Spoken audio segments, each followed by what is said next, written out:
Marrakech, le cœur du Maroc. Dans la ville rouge, les rues grouillent de vie jour et nuit. Les oasis de calme, les mystères de la cité, eux, se cachent derrière ces murs ocre.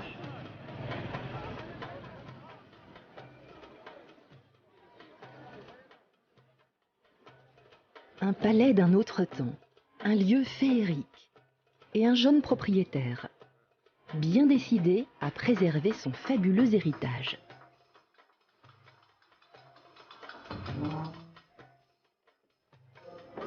Un palais qui revêt ses plus beaux atours pour l'Achoura, une fête musulmane qui fait battre le cœur de la ville encore plus fort.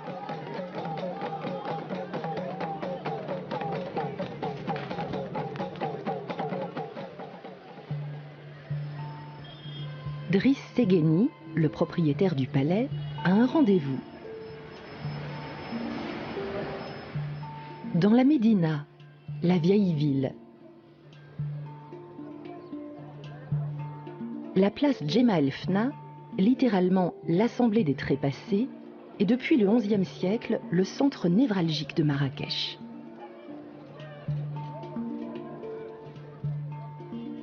Saltimbanques et marchands ambulants sont déjà à pied d'œuvre.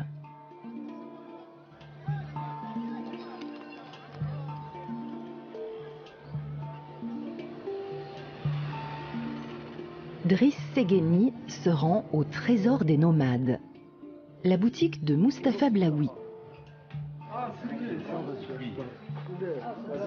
Mustapha vient de recevoir un article qui intéresse beaucoup Driss. Mais avant toute chose, un thé à la menthe. Et voici l'article en question. Une lanterne en étain et cuivre. Elle fait une lumière magnifique. Comme celle-ci là-haut? Oui, exactement comme celle-ci. Cette pièce unique a été fabriquée dans une ferronnerie de Marrakech. Driss veut la voir allumée.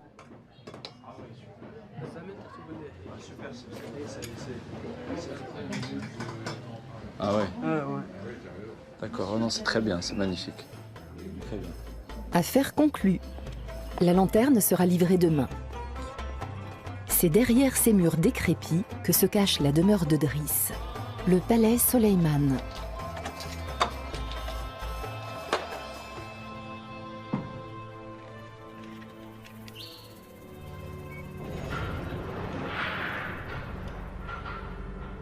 Comme tout palais méditerranéen, celui-ci a son patio, une cour intérieure à ciel ouvert, inspirée des atriums de l'Antiquité. Le toit ouvrant est une idée de Driss.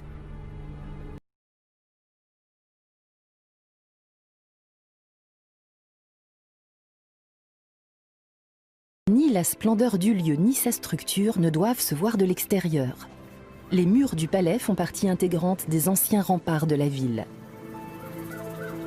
Le palais Soleiman est une maison qui a été édifiée par le fameux caïd Layadi, qui est né en 1880 et décédé en 1964. C'est une demeure aristocratique qui s'inscrit dans la tradition arabo-andalouse de Marrakech et elle figure parmi les 3 maisons importantes de la ville. Aujourd'hui, une trentaine de personnes travaillent au palais. Cuisiniers, intendants, électriciens, maçons et Régine Blaché-Bolton. Ouais. 3-4 jours. Très bien. Merci Régine. L'artiste de Bordeaux recouvre à la feuille d'or les fauteuils empire du palais.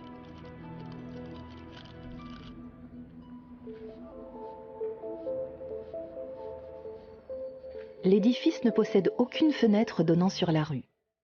La lumière naturelle est uniquement fournie par la cour intérieure. Dans ces pièces vivait jadis le caïd Al-Layadi, sa famille et sa suite. Il était le représentant du roi à Marrakech, l'un des derniers grands seigneurs de la ville.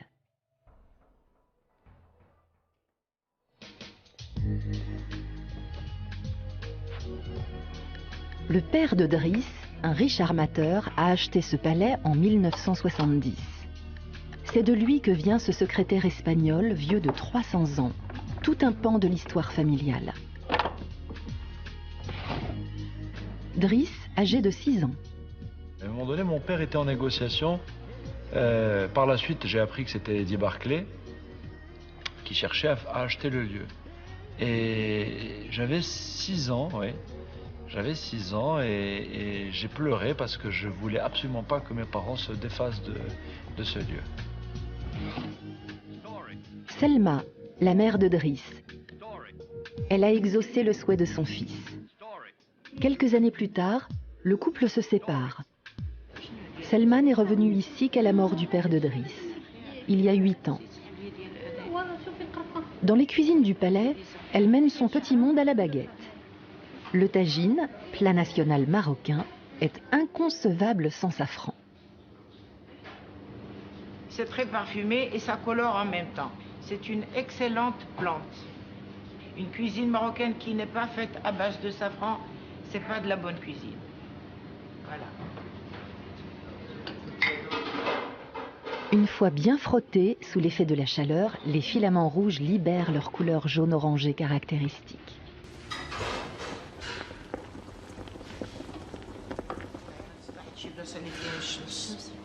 Selma inspecte les cuisines 3 fois par jour et ces contrôles sont encore plus fréquents avant les jours de fête. Demain, de nombreux convives viendront dîner au palais pour célébrer l'Achoura. Ça fait, et vous faites un bon s'il vous plaît. Mais dans un premier temps, Najet, la jeune cuisinière, prépare le thé.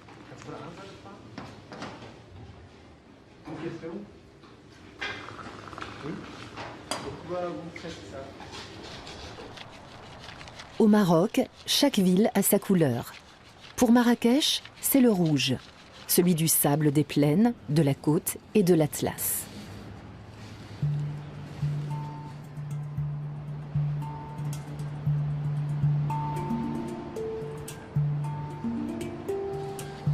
Le palais est l'œuvre de plusieurs générations. Les travaux d'entretien et d'aménagement y sont perpétuels. Cette fois, c'est le toit qui va être transformé en terrasse. Hadj Brahim Enafi, le contremaître, est réputé pour son travail irréprochable et l'excellence de ses ouvriers.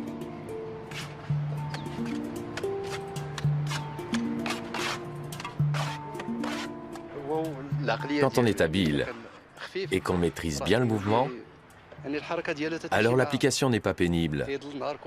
On peut travailler toute la journée avec le même bras. Et le maçon de Hadj est habile.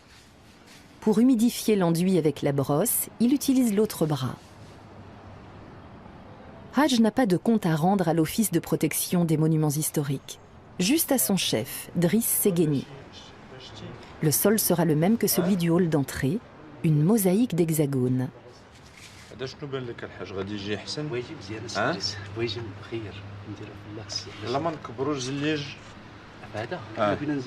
Un mélange de céramique et surtout de marbre qui rafraîchit les pieds en été.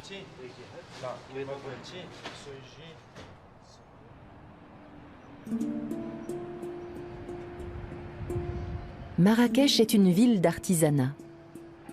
À Casablanca, les banques, le port, l'économie.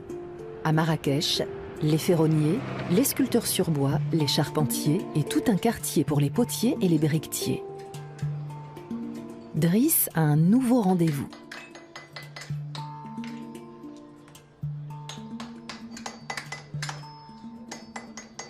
Il veut des carreaux en argile qui, après cuisson, seront assemblés en mosaïque pour orner les murs du palais et les sols. Le zélige est un matériau qui vit, mais qui meurt aussi. Avec le temps, il faut les remplacer. C'est un entretien permanent. Driss a longtemps cherché avant de trouver un atelier qui réponde à ses exigences. Le maître briquetier est originaire de Fès, dans le nord du pays, une région où la terre est plus dense. Les carreaux fabriqués avec cette terre sont donc plus résistants.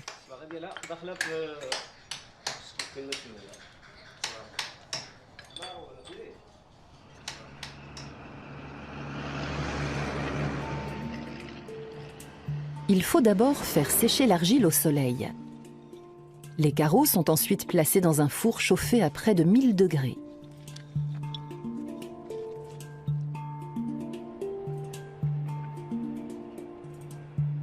Après 3 ou 4 cuissons, les fours sont démolis pour être entièrement reconstruits. Le quartier des briqueteries a donc des allures de champ de ruines. Le maître de Fès est le seul ici à ne pas cuire la glaise rouge de Marrakech. Il préfère la terre grise de sa région, qui selon lui est plus solide.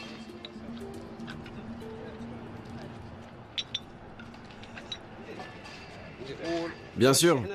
Ça dépend aussi de la façon dont sont cuits les carreaux. Mais c'est la matière première qui fait toute la différence.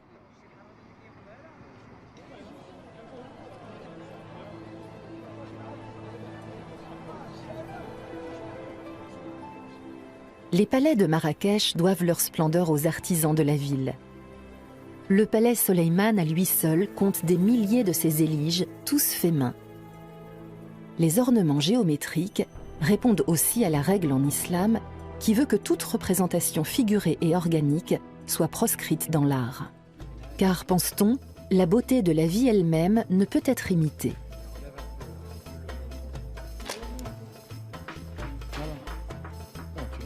Le palais sert aujourd'hui de décor à une séance photo en costume traditionnel pour le nouveau magazine féminin Madame à Marrakech.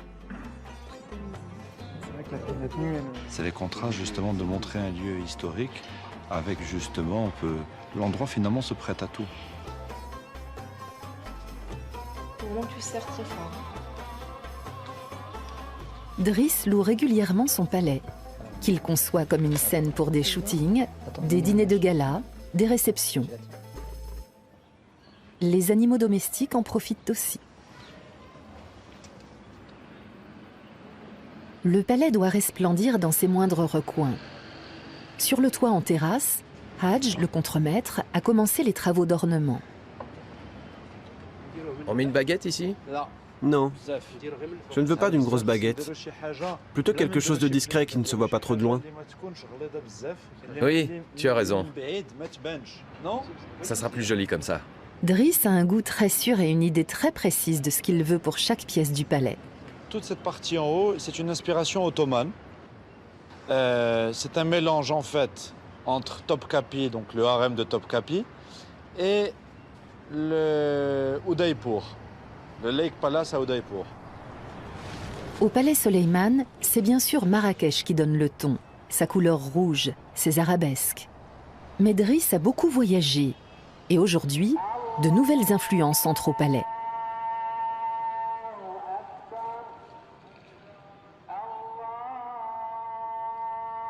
Cinq fois par jour, le muezzin appelle les croyants à la prière. Son 4e appel retentit peu après le coucher du soleil. À la veille de la grande fête de l'Achoura, la soirée s'annonce tranquille. En cuisine, tout est prêt. Et l'équipe de Madame à Marrakech a laissé sur place quelques exemplaires du magazine. L'heure est à la détente, y compris pour le maître des lieux. Seuls les Gnawa répètent pour la soirée de demain. Je ne pouvais pas l'accompagner étant donné que j'avais des choses à faire très tôt, c'est tout. Pour Driss et sa mère, c'est l'occasion de discuter tranquillement. Ah oui. Il est bien arrivé. Ça va. Jusqu'à ce que les musiciens fassent retentir leurs karkaba, des castagnettes métalliques. Descendants d'anciens esclaves africains, les Gnawa sont des musiciens très populaires au Maroc. Mais un peu trop bruyants ce soir pour Selma Segueni. Madame se retire. Cette fille de bonne famille est l'une des femmes les plus connues du pays lorsqu'elle épouse le riche armateur. Une histoire d'amour digne d'un conte de fées à laquelle ne manquait qu'un palais. Le monsieur qui m'a fait visiter, il m'a dit voilà, c'est en total délabrement. Effectivement, il y avait de la toile d'araignée partout. J'ai regardé ça, j'ai dit ça y est, je veux cette maison, c'est tout. Le lendemain, ça a été fait. Mon mari il a conclu l'affaire avec le propriétaire. Quelques jours plus tard, les Rolling Stones se seraient déclarés intéressés. Trop tard. Le jour se lève sur Marrakech, celui de la célébration de l'Achoura. Avant la grande fête de ce soir, il y a encore fort à faire. Driss ouvre le patio une demi-heure plus tôt que d'habitude. C'est le grand ménage au palais. Les tapis sont nettoyés, le sol en marbre brille de 1000 feux. Ce soir, les invités devront se sentir aussi bien que les résidents.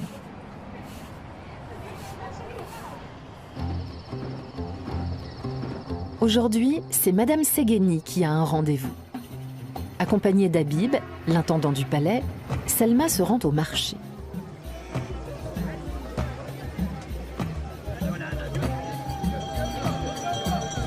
Tous les légumes servis ce soir seront frais. D'abord les carottes, celles de la vallée de l'Ourika, pour le couscous, la salade et les marinades. Ensuite, des oranges de la province de Beni Mellal, des tomates d'Agadir et bien sûr de la coriandre qui pousse dans tout le pays. Habib marchande, 2 brassées pour 24 dirhams, soit 2 €.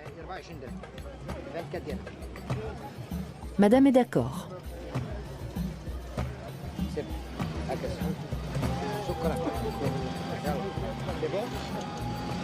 Selma et son intendant forment un duo bien rodé et très connu au marché. Il ne leur manque plus que les oignons, omniprésents dans la cuisine marocaine.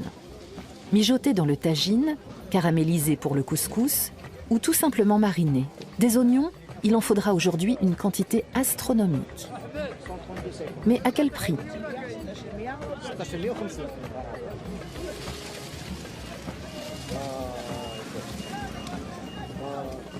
On a essayé de négocier, mais le premier, aussi bien le premier que le second, ils ne veulent pas baisser leur prix.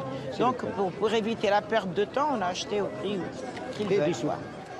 4 dirhams le kilo d'oignons, soit 35 cents.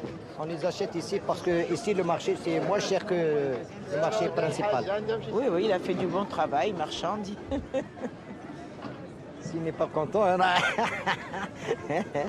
Si j'étais pas contente, il ne serait pas là. Bon, alors, qu'est-ce qu'on fait? Les quantités prévues ont été dépassées. Si Habib avait su, il aurait pris la camionnette. Du coup, la patronne prend la place d'Habib et l'intendant fait le voyage entre les oignons et la coriandre.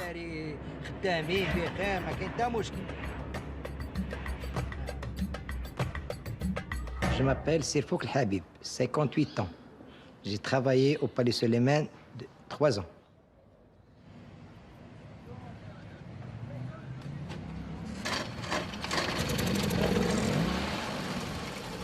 La soirée va être longue. À la pause déjeuner, l'intendant rentre chez lui dans la Médina.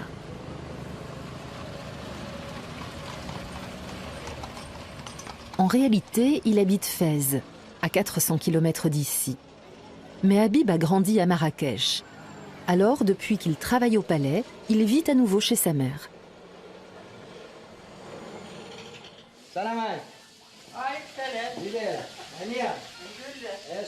Et avec sa belle-sœur. Elle cuisine, lui s'occupe des courses. Il a acheté une paire de babouches à sa mère, de sa couleur préférée. Voilà. Donne-moi l'autre pied. Allez, ton autre pied. Je fais tout, hein, parce que je suis le premier responsable pour ma mère. Tout ce qu'il veut, on le fait. S'il peut aller chez quelqu'un, on l'amène. S'il veut quelque chose qu'on l'achète, on l'achète. Parce qu'il a presque 86 ans.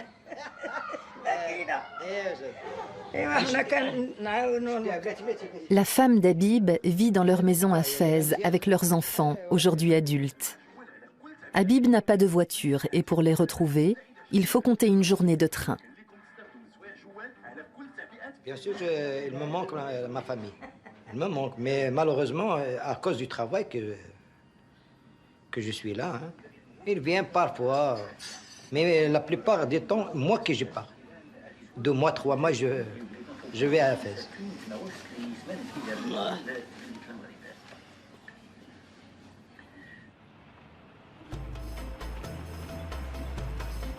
devant le palais Soleiman, on se prépare à recevoir comme il se doit les 200 invités de la soirée. Driss a acheté un canapé un peu spécial, à Londres. Reste à voir s'il s'intègre bien dans le cadre arabo-andalou.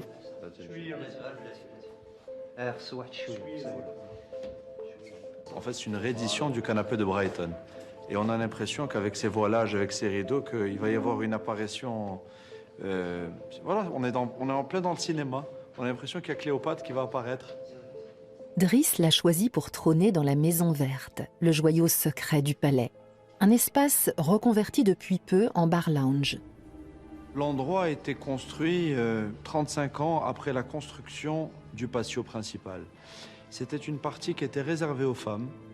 Et c'était une partie aussi où le caïd faisait venir les principaux dirigeants du pays. Pour créer ce bar, Driss a une fois de plus puisé son inspiration dans son expérience de globe-trotter. La création de ce bar est un clin d'œil un petit peu à une ambiance décadente, chic, des années 30 à Buenos Aires. Voilà. Il y a 10 ans, jamais Driss n'aurait imaginé consacrer toute sa vie au palais Soleiman. Pendant que son père vivait seul ici, lui sillonnait les métropoles de la planète. Beyrouth, Paris, New York. Après avoir fait ses études en Suisse à l'école hôtelière de Lausanne. J'étais curieux de tout. J'étais curieux de l'Europe, j'étais curieux de l'Asie, j'étais curieux de découvrir des populations différentes. Bien que je ne sois pas vraiment fataliste, mais le destin, on a décidé autrement.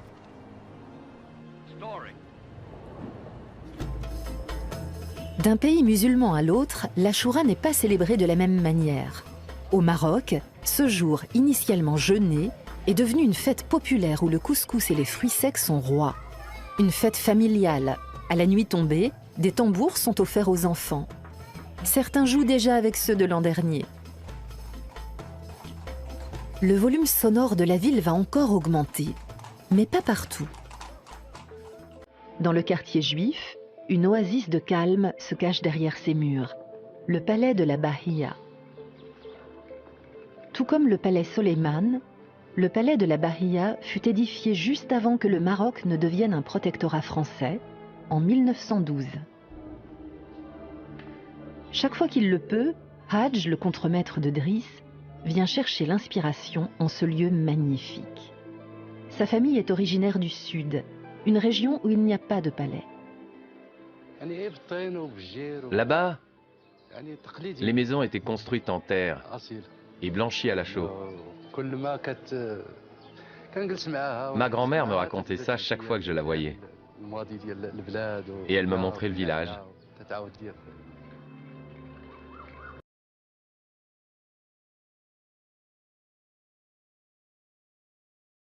Si on avait dit au petit garçon de l'autre côté de l'Atlas qu'il travaillerait un jour le bois de cèdre, le marbre et les peintures sur plafond, jamais il ne l'aurait cru.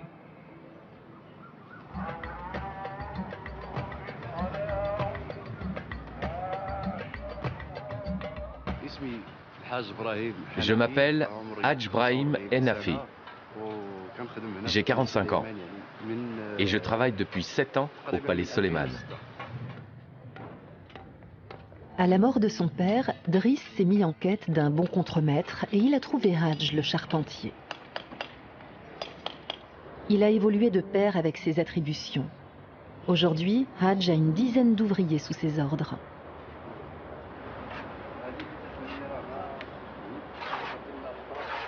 Même s'il ne parle toujours pas assez fort pour un chef.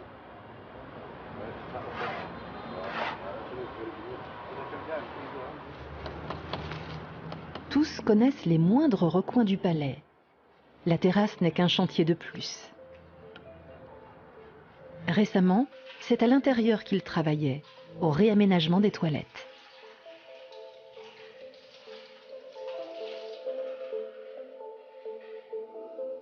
Les robinets en forme de masque de lion, ça c'est une influence italienne. Les jardins de Tivoli. Il y a des réminiscences de l'Espagne, de la grande mosquée de Cordoue, de Damas par rapport à ces doubles arches. Lorsque quelqu'un vient dans ces toilettes, il oublie que ce sont des toilettes. Et c'est ça qui me plaît.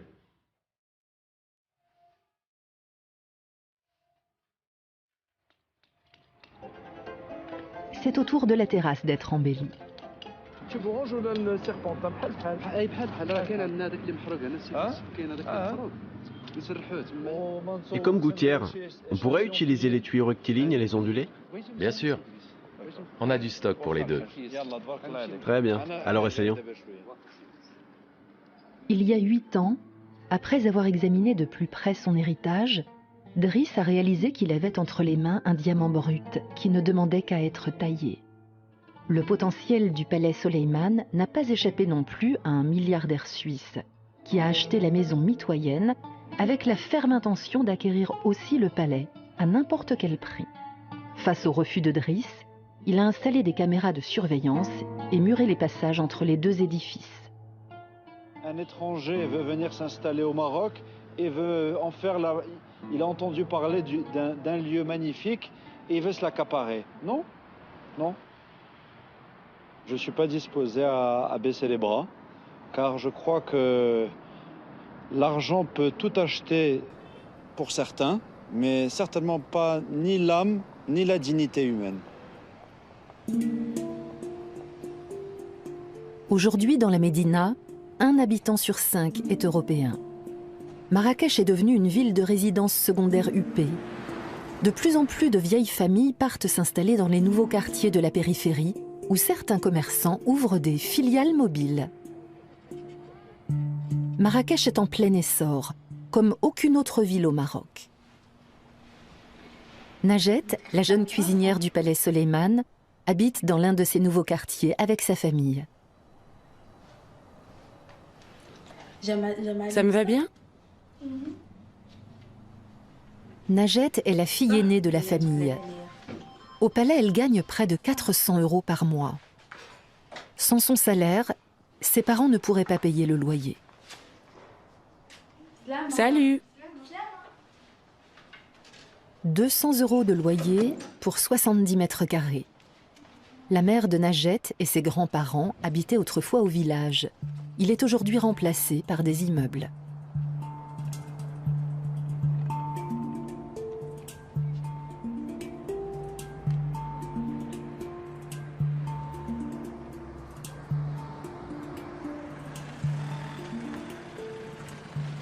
Najet met 1 heure pour se rendre au palais, toujours avec le même taxi.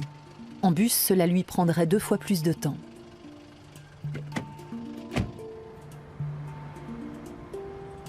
Déjà toute petite, Najet voulait devenir cuisinière. Sa place en apprentissage à Rabat, elle l'a trouvée elle-même il y a 8 ans. Après, j'ai travaillé en Arabie Saoudite. Je devais préparer des plats marocains et j'ai appris la cuisine saoudienne. Najet a été employée pendant 6 ans dans un hôtel saoudien. Bien sûr que j'étais mal sans ma famille. Quand on se téléphonait, surtout les jours de fête, ils pleuraient tous. Et moi aussi. Ils m'ont tellement manqué.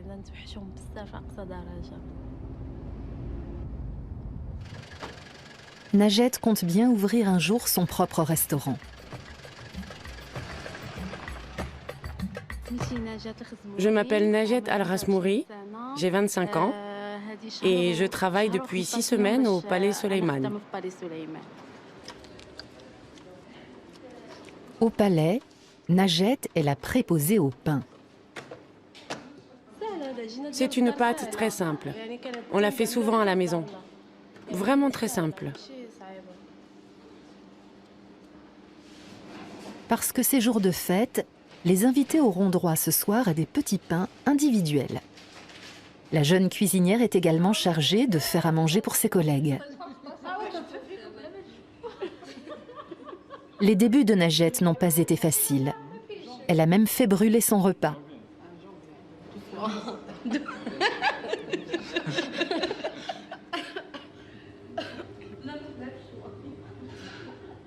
Dernière pause avant l'arrivée des invités, dans 3 heures. Mais là, tout de suite, c'est la patronne qui s'approche. Tout est en ordre maintenant, tout est prêt. J'exige d'eux que tout soit prêt à 18 heures. Et tout ce qui doit être cuit, les pastilles doivent être cuites, servies chaudes. Et elles seront cuites à partir de 19 heures. Les serveurs sont déjà là eux aussi. Tout le personnel s'active aux derniers préparatifs. La fête de l'Achoura commencera dans 2 heures avec le coucher du soleil.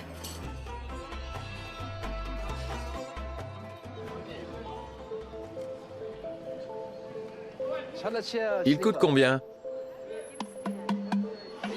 13 dirhams. Le contremaître a terminé sa journée. Il achète des cadeaux pour ses enfants.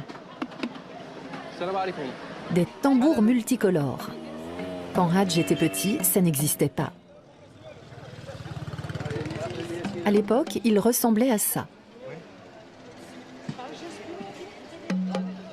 Attends, je vais te les emballer.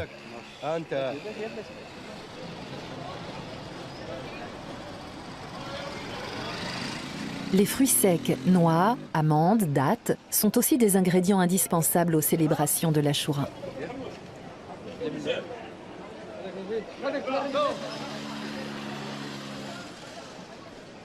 Ce soir, on va les mélanger, les poser sur la table et grignoter jusqu'à ce qu'il n'en reste plus un seul. Autrefois, les habitants de Marrakech brisaient les coques d'amandes et de noix avec des pierres, ou alors dans un mortier avec un pilon. Cela, ajouté au vacarme des tambours, la ville était alors aussi bruyante qu'une carrière. Hadj a trouvé tout ce qu'il lui fallait. Les cadeaux seront distribués ce soir à la maison quand il fera nuit. Au palais, tout semble encore calme. Régine, l'artiste de Bordeaux, va peindre des ornements sur les volets de la chambre de Driss. Dans un premier temps, elle applique une sous-couche.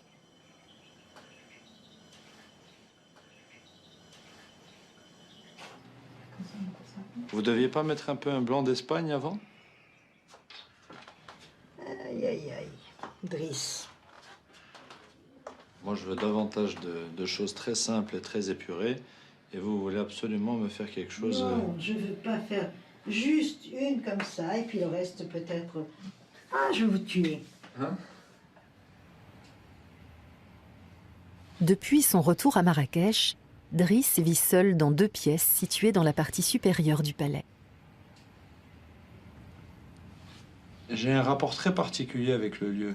C'est comme si on tombe amoureux d'une très belle femme, on l'habille, on a envie de la gâter, on a envie de lui acheter des bijoux, on a envie qu'elle soit très belle.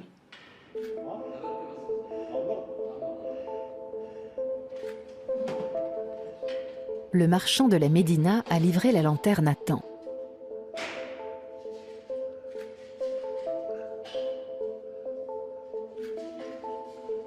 En fait, en les voyant, c'est comme une goutte de lumière.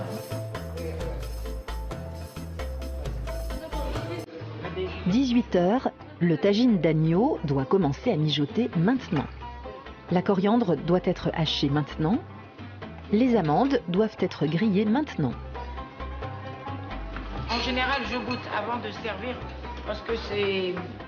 Avec certains éléments de la cuisine, vous savez, ils vous disent oui, c'est bon, mais il faut goûter soi-même pour ne pas avoir de mauvaises surprises. Ultime vérification, il y a bien du safran.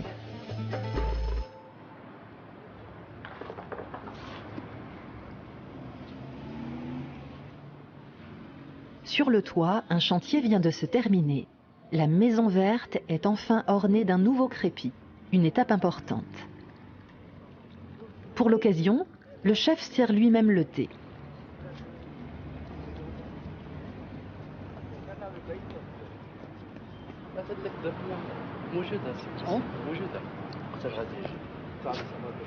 Pour Selma Segueni, un moment symbolique. Après s'être séparée de son mari, elle a vécu dans sa famille à Casablanca. Elle n'a pu revenir au palais qu'à la mort du père de Driss.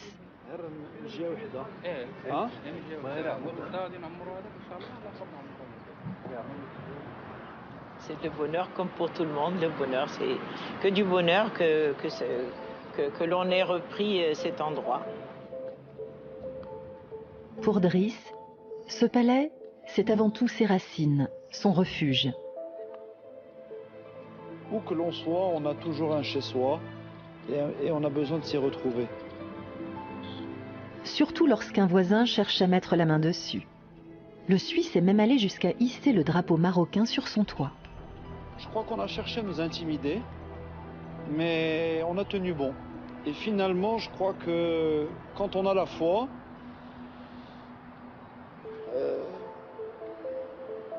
Dieu est du côté des justes. L'Achoura commémore le 10e jour du mois saint de Muharram, date à laquelle Noé aurait célébré la fin du déluge par un grand festin.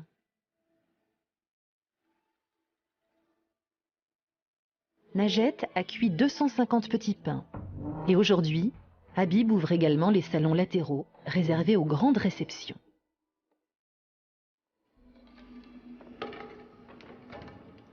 Il est presque 19 h, le palais est prêt.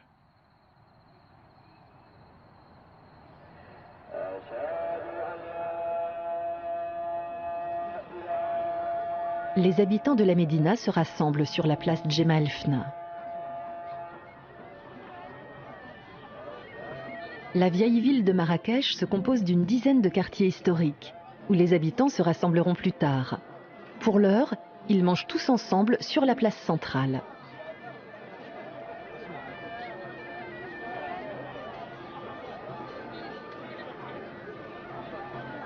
L'Achoura commencera dès que le soleil se sera couché derrière le minaret de la Koutoubia, la plus vieille mosquée du pays.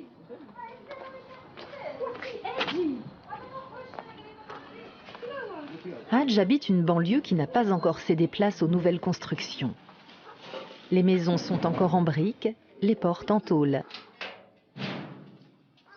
Nordine, son fils aîné, lui ouvre. C'est à lui que revient l'honneur de préparer le thé.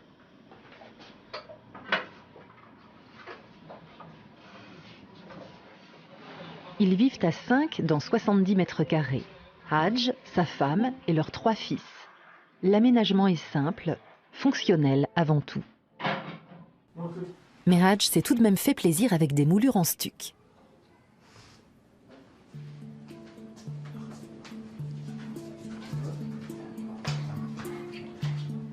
L'Achoura, c'est aussi se réjouir des cadeaux que l'on va recevoir à la fin du repas. Tiens. Merci, père. Que va donc recevoir Younes? L'an dernier, le cadet de la famille avait eu un tambour, comme le petit dernier. Mais d'abord, des fruits secs. Santé, mon fils. Merci, père.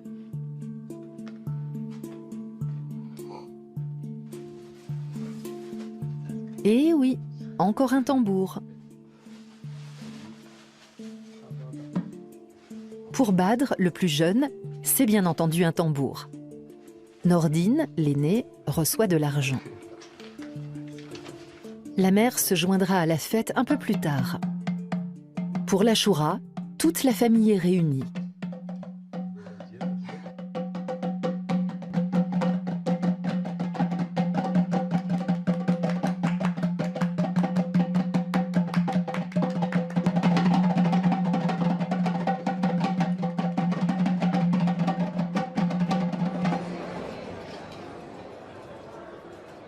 Au palais Soleiman, les invités sont arrivés une demi-heure plus tôt que prévu. Driss ne s'est même pas encore changé.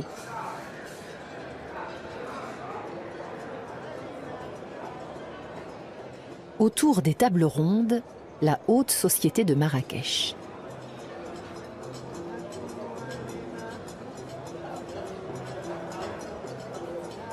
Tout paraît comme avant, à l'époque où Selma et son mari étaient au cœur de la vie publique et que leur palais était l'un des endroits les plus glamour de Marrakech. Je ne pensais pas ne jamais revoir le palais. C'est une chose impossible. puisque cette maison a été achetée grâce à moi. C'était une perte de voir cette maison périclitée, c'était pas joyeux pour nous. Le palais a retrouvé sa splendeur. Même les cloches en argent ont repris du service. En cuisine, on prépare déjà le dessert. Un gâteau à base de pâte feuilletée, originaire d'Andalousie.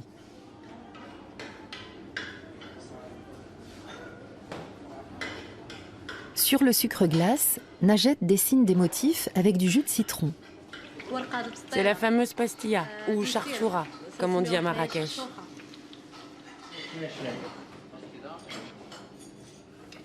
À Marrakech, la fête de l'Achoura au palais Soleiman est l'un des grands événements de l'année. Driss a revêtu la tenue adéquate pour l'occasion. Car si ce genre de soirée lui rapporte de l'argent, il reste avant tout l'hôte des lieux.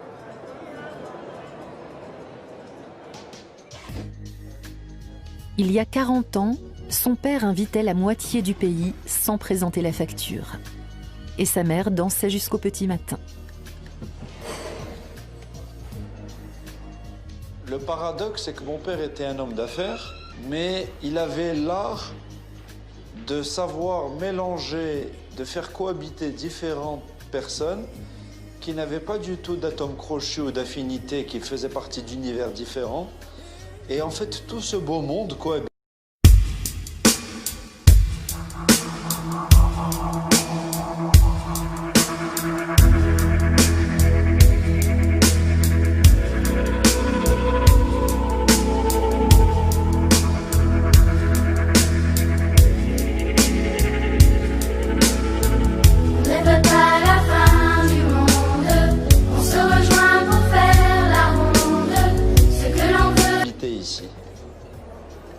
Mon cœur ne me pousse pas à céder. L'amour de cette maison, je crois que l'énergie qu'on y a mis, la patience de ma mère pendant de nombreuses années, l'acharnement de mon père pour le maintenir dans cet état, je crois que j'ai un devoir moral de ne pas le céder.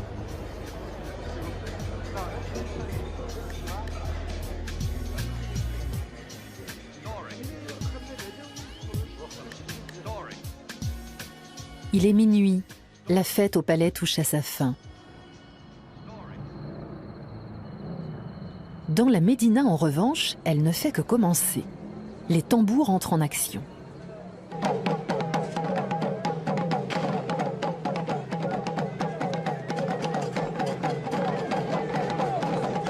Leurs battements enchaînent des rythmes bien précis. D'abord, une mesure à 3 temps, puis à 4 temps, puis à 6-8. Autrefois, seuls les hommes jouaient du tambour. Mais à Marrakech, depuis quelques années, les femmes ne se contentent plus d'écouter. Le pays change.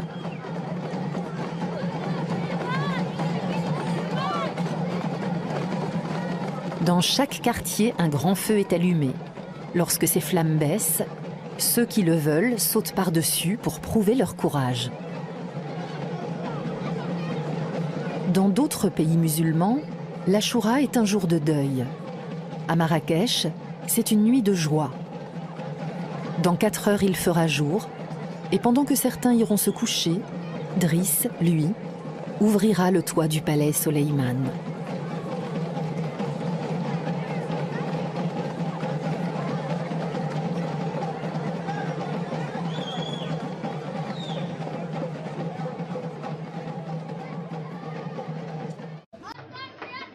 Marrakech, le cœur du Maroc. Dans la ville rouge, les rues grouillent de vie jour et nuit. Les oasis de calme, les mystères de la cité, eux, se cachent derrière ces murs ocre.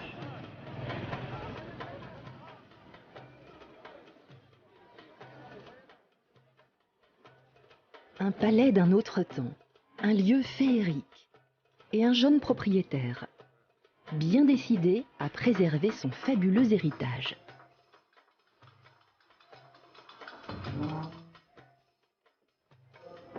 Un palais qui revêt ses plus beaux atours pour l'Achoura, une fête musulmane qui fait battre le cœur de la ville encore plus fort.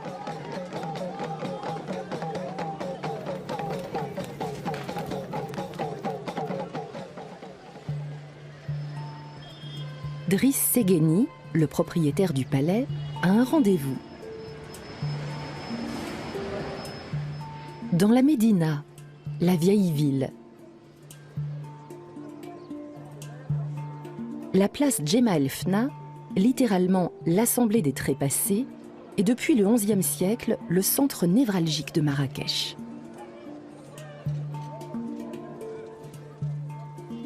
Saltimbanques et marchands ambulants sont déjà à pied d'œuvre.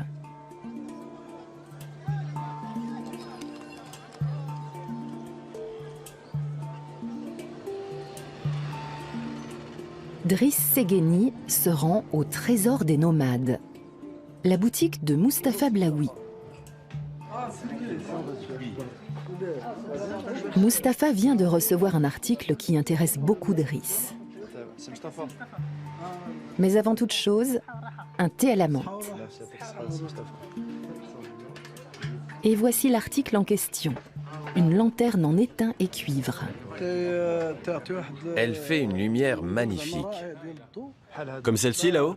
Oui, exactement comme celle-ci. Cette pièce unique a été fabriquée dans une ferronnerie de Marrakech. Driss veut la voir allumée.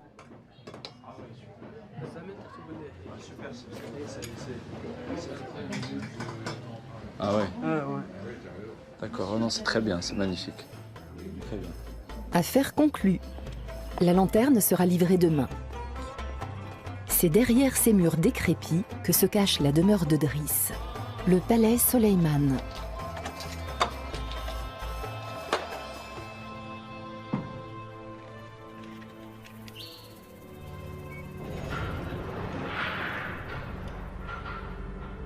Comme tout palais méditerranéen, celui-ci a son patio, une cour intérieure à ciel ouvert, inspirée des atriums de l'Antiquité.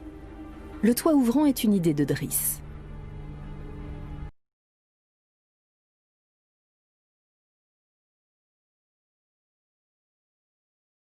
Ni la splendeur du lieu ni sa structure ne doivent se voir de l'extérieur. Les murs du palais font partie intégrante des anciens remparts de la ville. Le palais Soleiman est une maison qui a été édifiée par le fameux Caïd Layadi, qui est né en 1880 et décédé en 1964. C'est une demeure aristocratique qui s'inscrit dans la tradition arabo-andalouse de Marrakech, et elle figure parmi les 3 maisons importantes de la ville. Aujourd'hui, une trentaine de personnes travaillent au palais. Cuisiniers, intendants, électriciens, maçons et Régine Blaché-Bolton. Ouais. 3-4 jours. Très bien. Merci Régine. L'artiste de Bordeaux recouvre à la feuille d'or les fauteuils empire du palais.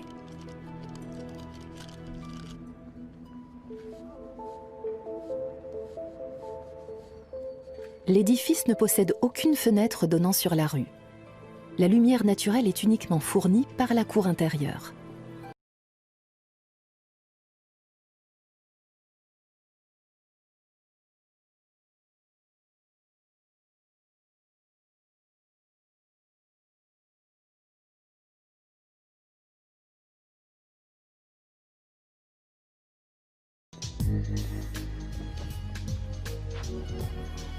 Le père de Driss, un riche armateur, a acheté ce palais en 1970. C'est de lui que vient ce secrétaire espagnol vieux de 300 ans, tout un pan de l'histoire familiale.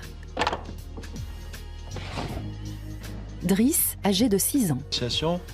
Par la suite, j'ai appris que c'était Eddie Barclay qui cherchait à acheter le lieu. Et j'avais 6 ans, oui. J'avais 6 ans et j'ai pleuré parce que je voulais absolument pas que mes parents se défassent de ce lieu. Selma, la mère de Driss. Elle a exaucé le souhait de son fils. Quelques années plus tard, le couple se sépare. Selma n'est revenue ici qu'à la mort du père de Driss, il y a 8 ans. Dans les cuisines du palais, elle mène son petit monde à la baguette. Le tagine, plat national marocain, est inconcevable sans safran. C'est très parfumé et ça colore en même temps. C'est une excellente plante. Une cuisine marocaine qui n'est pas faite à base de safran, c'est pas de la bonne cuisine. Voilà. Une fois bien frottés, sous l'effet de la chaleur, les filaments rouges libèrent leur couleur jaune-orangé caractéristique.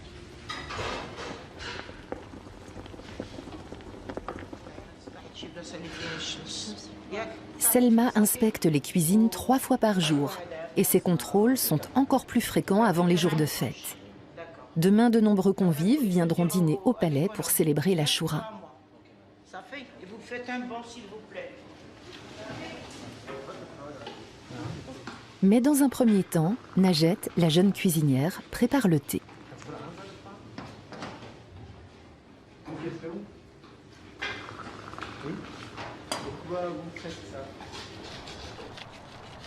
Au Maroc, chaque ville a sa couleur. Pour Marrakech, c'est le rouge, celui du sable des plaines, de la côte et de l'Atlas.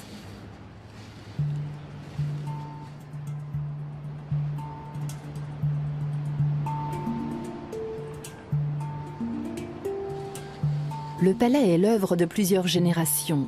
Les travaux d'entretien et d'aménagement y sont perpétuels.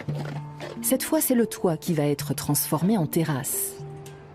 Hadj Brahim Enafi, le contremaître, est réputé pour son travail irréprochable et l'excellence de ses ouvriers.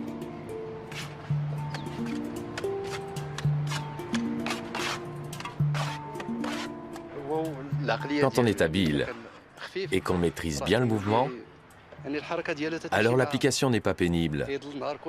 On peut travailler toute la journée avec le même bras. Et le maçon de Hadj est habile. Pour humidifier l'enduit avec la brosse, il utilise l'autre bras. Hadj n'a pas de compte à rendre à l'Office de protection des monuments historiques, juste à son chef, Driss Segueni. Le sol sera le même que celui du hall d'entrée, une mosaïque d'hexagones.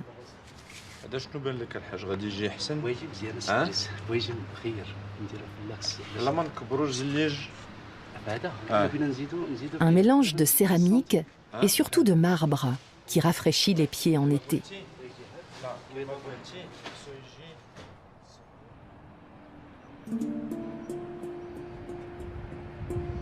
Marrakech est une ville d'artisanat. À Casablanca, les banques, le port, l'économie. À Marrakech, les ferronniers, les sculpteurs sur bois, les charpentiers et tout un quartier pour les potiers et les briquetiers. Driss a un nouveau rendez-vous.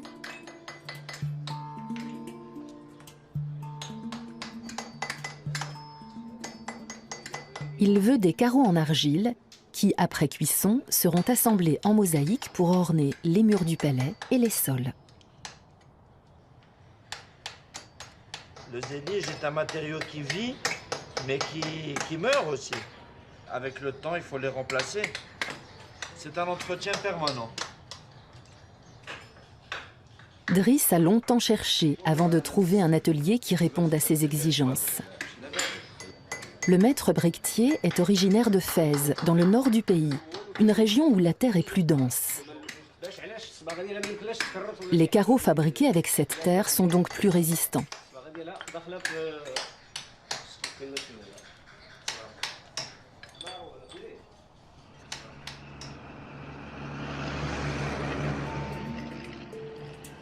Il faut d'abord faire sécher l'argile au soleil. Les carreaux sont ensuite placés dans un four chauffé à près de 1000 degrés.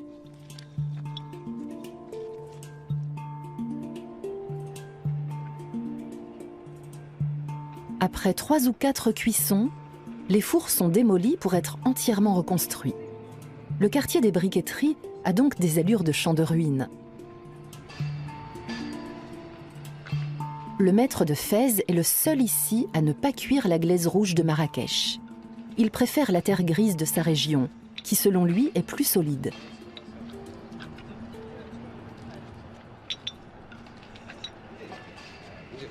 Bien sûr, ça dépend aussi de la façon dont sont cuits les carreaux. Mais c'est la matière première qui fait toute la différence.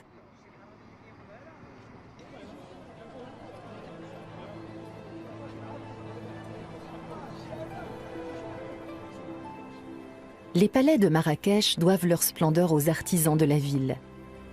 Le palais Soleiman à lui seul compte des milliers de ses éliges, tous faits main.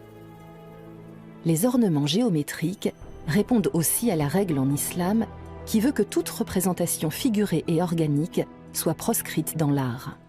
Car, pense-t-on, la beauté de la vie elle-même ne peut être imitée.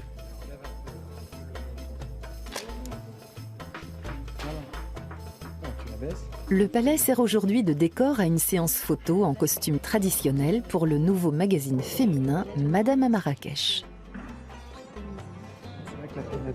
C'est les contrastes justement de montrer un lieu historique avec justement l'endroit finalement se prête à tout. Comment tu sers très fort. Driss loue régulièrement son palais, qu'il conçoit comme une scène pour des shootings, des dîners de gala, des réceptions. Les animaux domestiques en profitent aussi. Le palais doit resplendir dans ses moindres recoins. Sur le toit en terrasse, Hadj, le contremaître, a commencé les travaux d'ornement. On met une baguette ici? Non. Je ne veux pas d'une grosse baguette. Plutôt quelque chose de discret qui ne se voit pas trop de loin. Oui, tu as raison. Ça sera plus joli comme ça. Driss a un goût très sûr et une idée très précise de ce qu'il veut pour chaque pièce du palais. Toute cette partie en haut, c'est une inspiration ottomane. C'est un mélange en fait entre Topkapi, donc le harem de Topkapi, et le Udaipur, le Lake Palace à Udaipur. Au palais Soleiman, c'est bien sûr Marrakech qui donne le ton, sa couleur rouge, ses arabesques. Mais Driss a beaucoup voyagé et aujourd'hui, de nouvelles influences entrent au palais.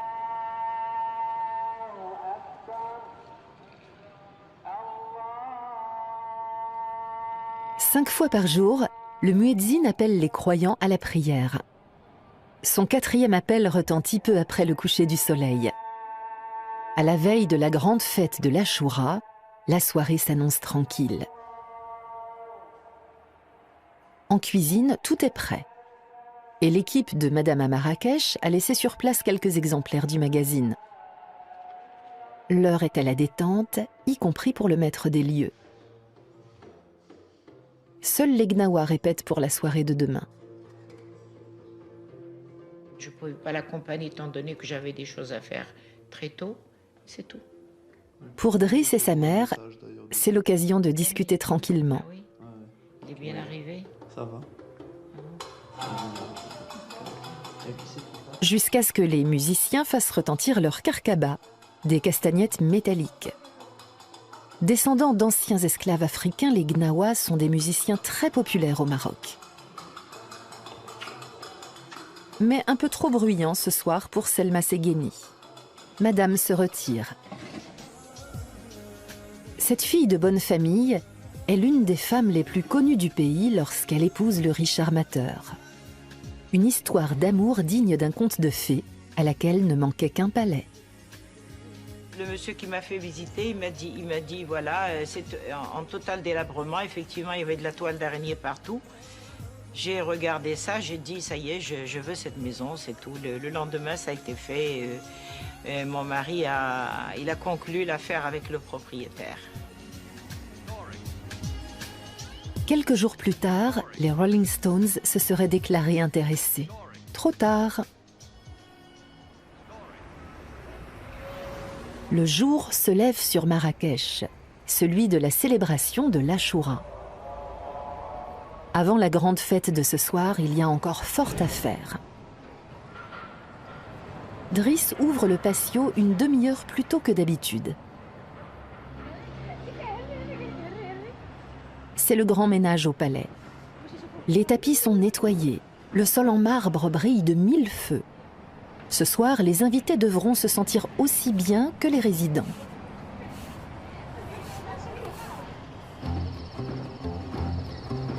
Aujourd'hui, c'est Madame Segueni qui a un rendez-vous. Accompagnée d'Habib, l'intendant du palais, Selma se rend au marché.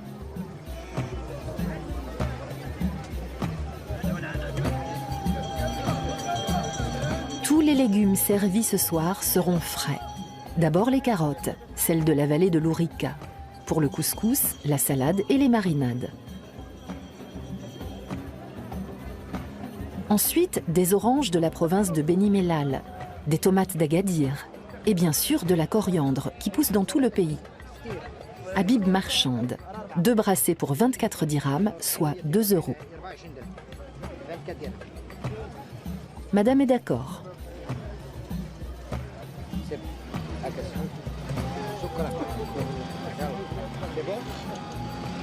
Selma et son intendant forment un duo bien rodé et très connu au marché. Il ne leur manque plus que les oignons, omniprésents dans la cuisine marocaine.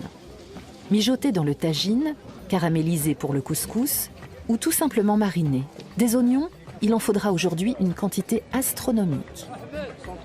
Mais à quel prix ?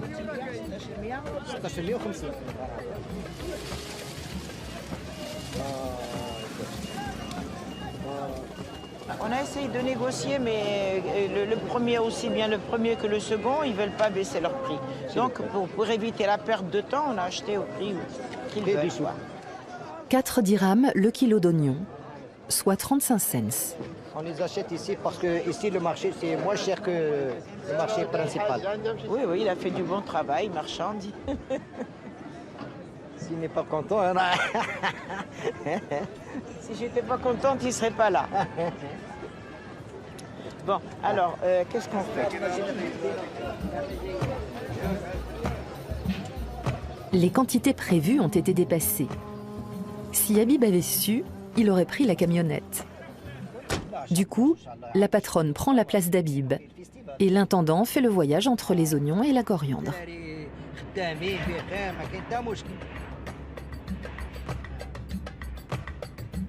Je m'appelle Sirfouk El Habib, 58 ans. J'ai travaillé au Palais Soleiman 3 ans.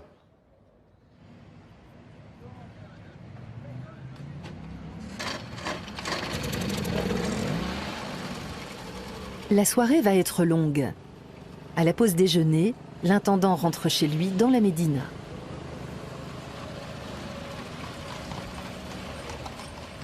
En réalité, il habite Fès, à 400 km d'ici. Mais Habib a grandi à Marrakech. Alors, depuis qu'il travaille au palais, il vit à nouveau chez sa mère.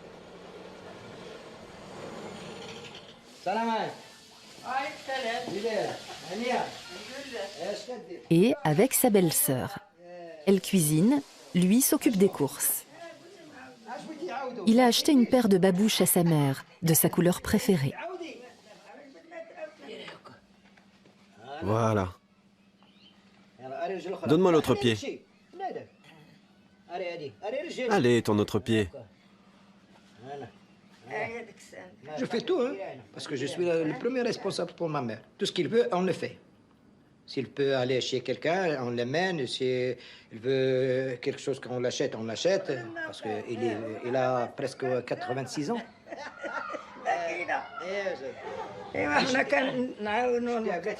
La femme d'Habib vit dans leur maison à Fès avec leurs enfants, aujourd'hui adultes. Habib n'a pas de voiture et pour les retrouver, il faut compter une journée de train. Bien sûr, il me manque ma famille. Il me manque, mais malheureusement, à cause du travail que je suis là, hein.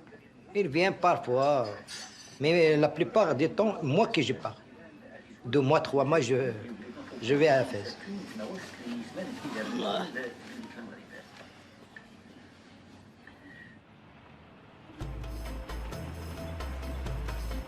Devant le palais Soleiman, on se prépare à recevoir comme il se doit les 200 invités de la soirée. Driss a acheté un canapé un peu spécial, à Londres. Reste à voir s'il s'intègre bien dans le cadre arabo-andalou.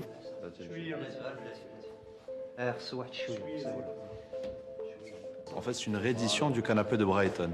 Et on a l'impression qu'avec ces voilages, avec ces rideaux, qu'il va y avoir une apparition... voilà, on est en plein dans le cinéma. On a l'impression qu'il y a Cléopâtre qui va apparaître. Driss l'a choisi pour trôner dans la Maison Verte, le joyau secret du palais. Un espace reconverti depuis peu en bar lounge. L'endroit a été construit 35 ans après la construction du patio principal. C'était une partie qui était réservée aux femmes et c'était une partie aussi où le caïd faisait venir les principaux dirigeants du pays. Pour créer ce bar, Driss a une fois de plus puisé son inspiration dans son expérience de globe-trotter. La création de ce bar est un clin d'œil un petit peu à une ambiance décadente, chic, des années 30 à Buenos Aires. Voilà. Il y a 10 ans, jamais Driss n'aurait imaginé consacrer toute sa vie au palais Soleiman. Pendant que son père vivait seul ici, lui sillonnait les métropoles de la planète. Beyrouth, Paris, New York. Après avoir fait ses études en Suisse à l'école hôtelière de Lausanne. J'étais curieux de tout. J'étais curieux de l'Europe, j'étais curieux de l'Asie, j'étais curieux de découvrir des populations différentes. Bien que je ne sois pas vraiment fataliste, mais le destin en a décidé autrement.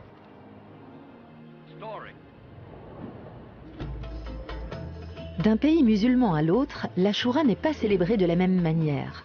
Au Maroc, ce jour initialement jeûné est devenu une fête populaire où le couscous et les fruits secs sont rois. Une fête familiale. À la nuit tombée, des tambours sont offerts aux enfants. Certains jouent déjà avec ceux de l'an dernier. Le volume sonore de la ville va encore augmenter, mais pas partout. Dans le quartier juif, une oasis de calme se cache derrière ses murs, le palais de la Bahia. Tout comme le palais Soleiman, le palais de la Bahia fut édifié juste avant que le Maroc ne devienne un protectorat français, en 1912. Chaque fois qu'il le peut, Hadj, le contremaître de Driss, vient chercher l'inspiration en ce lieu magnifique. Sa famille est originaire du Sud, une région où il n'y a pas de palais. Là-bas, les maisons étaient construites en terre et blanchies à la chaux. Ma grand-mère me racontait ça chaque fois que je la voyais. Et elle me montrait le village.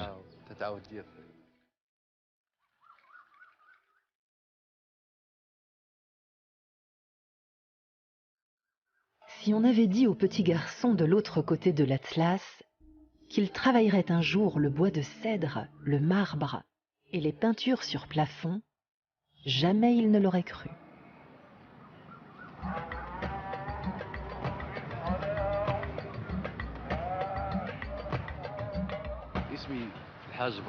Je m'appelle Hadj Brahim Ennafi. J'ai 45 ans et je travaille depuis 7 ans au palais Soleiman.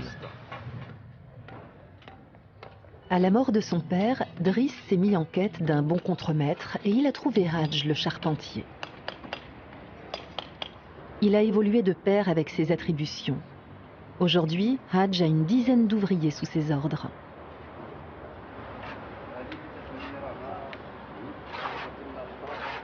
Même s'il ne parle toujours pas assez fort pour un chef.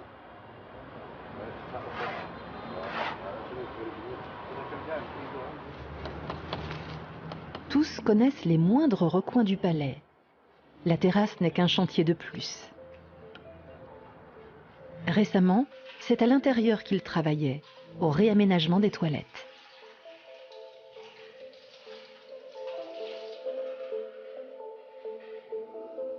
Les robinets en forme de masque de lion, ça c'est une influence italienne. Les jardins de Tivoli.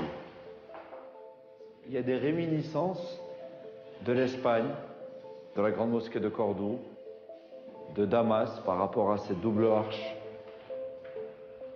Lorsque quelqu'un vient dans ces toilettes, il oublie que ce sont des toilettes. Et c'est ça qui me plaît.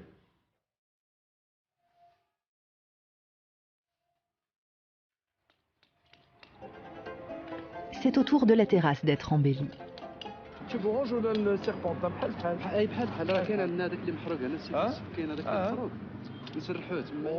Et comme gouttière, on pourrait utiliser les tuyaux rectilignes et les ondulés? Bien sûr. On a du stock pour les deux. Très bien. Alors essayons. Il y a 8 ans, après avoir examiné de plus près son héritage, Driss a réalisé qu'il avait entre les mains un diamant brut qui ne demandait qu'à être taillé. Le potentiel du palais Soleiman n'a pas échappé non plus à un milliardaire suisse qui a acheté la maison mitoyenne avec la ferme intention d'acquérir aussi le palais à n'importe quel prix. Face au refus de Driss, il a installé des caméras de surveillance et muré les passages entre les deux édifices. Un étranger veut venir s'installer au Maroc et veut en faire la... Il a entendu parler d'un lieu magnifique et il veut se l'accaparer. Non, non. Je ne suis pas disposé à baisser les bras, car je crois que l'argent peut tout acheter pour certains, mais certainement pas ni l'âme ni la dignité humaine. Aujourd'hui, dans la Médina, 1 habitant sur 5 est européen. Marrakech est devenue une ville de résidence secondaire huppée. De plus en plus de vieilles familles partent s'installer dans les nouveaux quartiers de la périphérie, où certains commerçants ouvrent des filiales mobiles. Marrakech est en plein essor, comme aucune autre ville au Maroc. Najet, la jeune cuisinière du palais Soleiman, habite dans l'un de ces nouveaux quartiers avec sa famille. Ça me va bien? Najet est la fille aînée de la famille. Au palais, elle gagne près de 400 € par mois. Sans son salaire, ses parents ne pourraient pas payer le loyer. Salut! 200 € de loyer pour 70 mètres carrés. La mère de Najet et ses grands-parents habitaient autrefois au village. Il est aujourd'hui remplacé par des immeubles.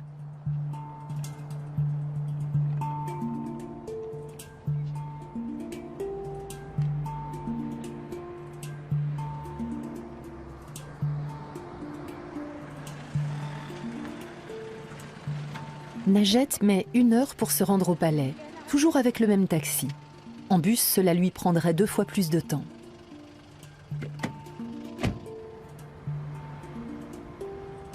Déjà toute petite, Najet voulait devenir cuisinière. Sa place en apprentissage à Rabat, elle l'a trouvée elle-même il y a 8 ans. Après, j'ai travaillé en Arabie Saoudite. Je devais préparer des plats marocains. Et j'ai appris la cuisine saoudienne. Najet a été employée pendant 6 ans dans un hôtel saoudien. Bien sûr que j'étais mal sans ma famille. Quand on se téléphonait, surtout les jours de fête, ils pleuraient tous. Et moi aussi. Ils m'ont tellement manqué.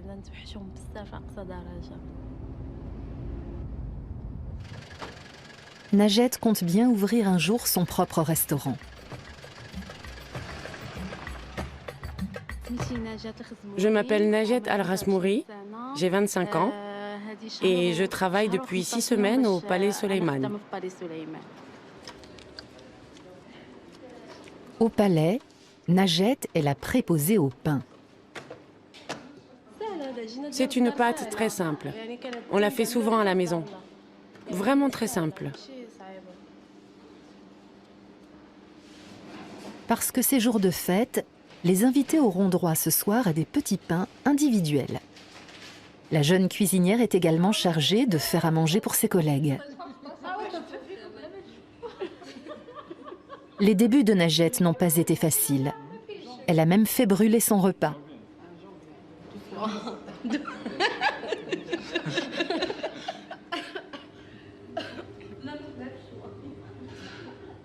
Dernière pause avant l'arrivée des invités, dans 3 heures. Mais là, tout de suite, c'est la patronne qui s'approche. Tout est en ordre maintenant, tout est prêt. J'exige d'eux que tout soit prêt à 18 h.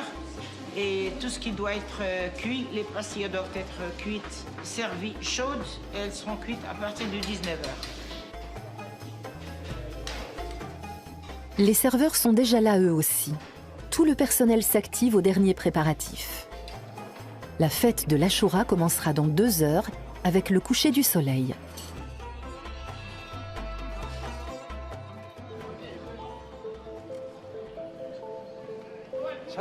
Il coûte combien?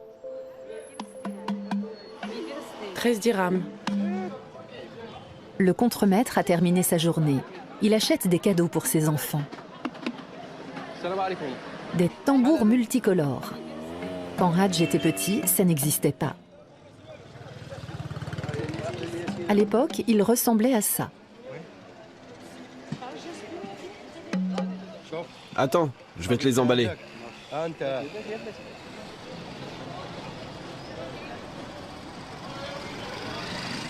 Les fruits secs, noix, amandes, dattes, sont aussi des ingrédients indispensables aux célébrations de l'Achoura.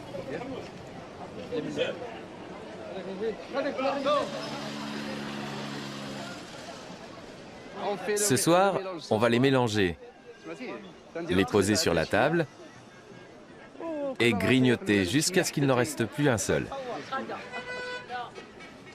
Autrefois, les habitants de Marrakech brisaient les coques d'amandes et de noix avec des pierres ou alors dans un mortier avec un pilon. Cela, ajouté au vacarme des tambours, la ville était alors aussi bruyante qu'une carrière. Hadj a trouvé tout ce qu'il lui fallait. Les cadeaux seront distribués ce soir à la maison quand il fera nuit. Au palais, tout semble encore calme. Régine, l'artiste de Bordeaux, va peindre des ornements sur les volets de la chambre de Driss. Dans un premier temps, elle applique une sous-couche.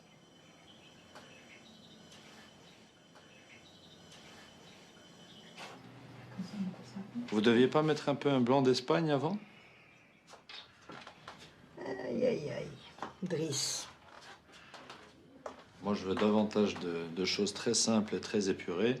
Et vous voulez absolument me faire quelque chose... Non, je ne veux pas faire juste une comme ça, et puis le reste peut-être... Ah, je vais vous tuer. Hein? Depuis son retour à Marrakech, Driss vit seul dans 2 pièces situées dans la partie supérieure du palais. J'ai un rapport très particulier avec le lieu. C'est comme si on tombe amoureux d'une très belle femme, on l'habille, on a envie de la gâter, on a envie de lui acheter des bijoux, on a envie qu'elle soit très belle.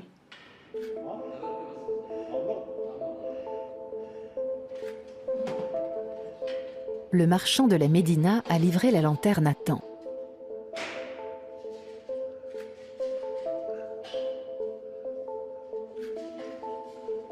En fait, en les voyant, c'est comme une goutte de lumière.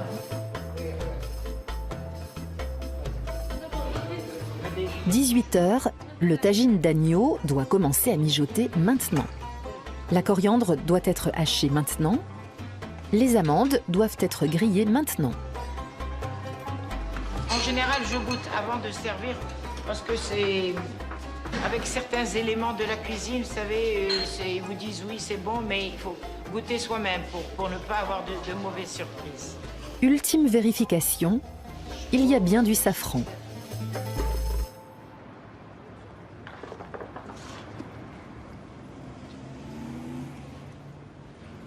Sur le toit, un chantier vient de se terminer. La maison verte est enfin ornée d'un nouveau crépi, une étape importante. Pour l'occasion, le chef sert lui-même le thé.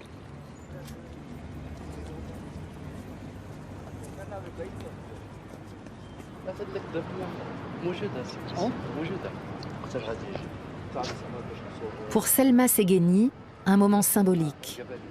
Après s'être séparée de son mari, elle a vécu dans sa famille à Casablanca. Elle n'a pu revenir au palais qu'à la mort du père de Driss.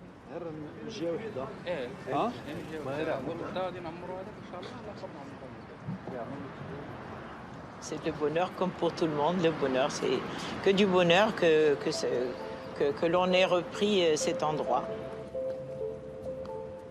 Pour Driss, ce palais, c'est avant tout ses racines, son refuge. Où que l'on soit, on a toujours un chez-soi et on a besoin de s'y retrouver. Surtout lorsqu'un voisin cherche à mettre la main dessus. Le Suisse est même allé jusqu'à hisser le drapeau marocain sur son toit.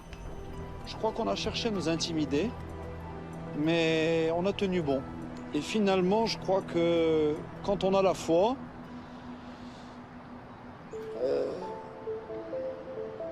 Dieu est du côté des justes.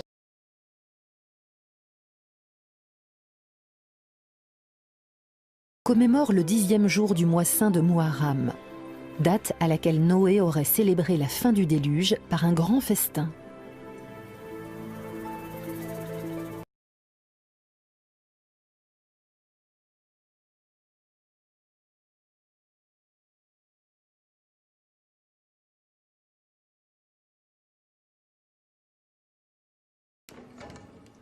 Il est presque 19 h, le palais est prêt.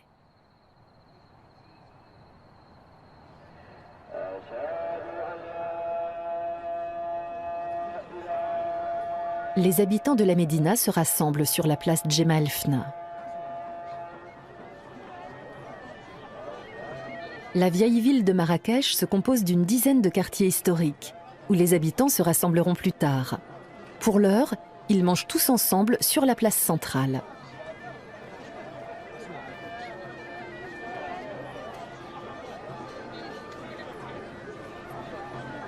La choura commencera dès que le soleil se sera couché derrière le minaret de la Koutoubia, la plus vieille mosquée du pays.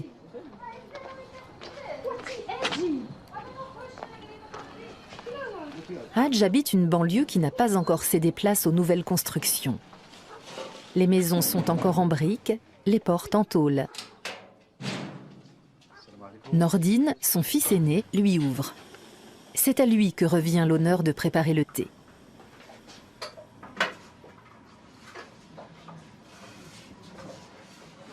Ils vivent à 5 dans 70 mètres carrés.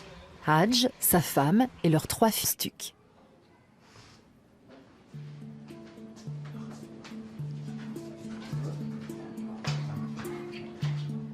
La choura, c'est aussi se réjouir des cadeaux que l'on va recevoir à la fin du repas. Tiens. Merci, père. Que va donc recevoir Younes? L'an dernier, le cadet de la famille avait eu un tambour, comme le petit dernier. Mais d'abord, des fruits secs. Santé, mon fils. Merci, père.